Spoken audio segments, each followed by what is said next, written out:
आजकल हर तरफ AI agents की बात हो रही है, पर ये हैं क्या चीज और बनते कैसे हैं? चलें आज ये ही देखते हैं। असल में एआई एजेंट्स की डिमांड इसलिए बढ़ रही है क्योंकि कंपनियां अपने काम ऑटोमेट करना चाहती हैं। तो सवाल यह है कि कोई बिल्कुल शुरू से, वो भी मुफ्त में, कैसे सीखे?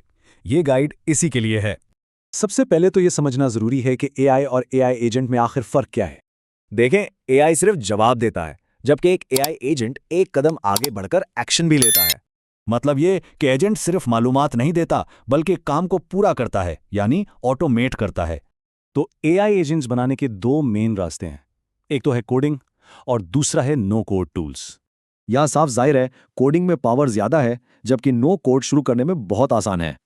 तो अगर आप प्रोग्रामिंग नहीं जानते तो नो कोड से शुरू करना सबसे बेहतर है। ये रहा एक मुफ्त नो कोड रोड मैप। इसके 3 स्टेप्स हैं, बिल्कुल शुरू से एडवांस तक। नो कोड प्लेटफॉर्म्स में 2 नाम बहुत मशहूर हैं, एक है N10 और दूसरा Zapier। समझे कि N10 फोटोशॉप की तरह है, पावरफुल है लेकिन सीखने में थोड़ा वक्त लगता है। और Zapier बिल्कुल कैनवा की तरह है, इस्तेमाल में आसान लेकिन पावर और फ्लेक्सिबिलिटी कम है। तो अगर फ्रीलांसिंग में संजीदा हैं तो N10 सीखना बहुत फायदेमंद हो सकता है।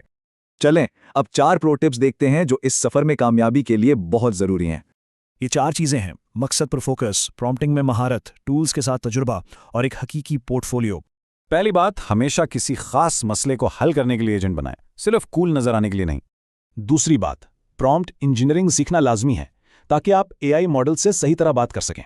तीसरा, मुख्तलिफ प्लेटफॉर्म्स के साथ तजुर्बा करें, शायद नो कोड के साथ साथ पाइथन भी सीख लें। और आखिर में एक पोर्टफोलियो बनाएं, भले शुरू में कुछ प्रोजेक्ट्स मुफ्त में ही क्यों ना करने पड़े। तो ये रास्ता बिल्कुल साफ, काबिल रसाई और मुफ्त है, एक नए सीखने वाले से एआई एजेंट बिल्डर बनने तक का। तो अब सवाल यह है कि वो कौन सा हकीकी मसला है जिसे हल करने के लिए आप अपना पहला एआई एजेंट बनाएंगे?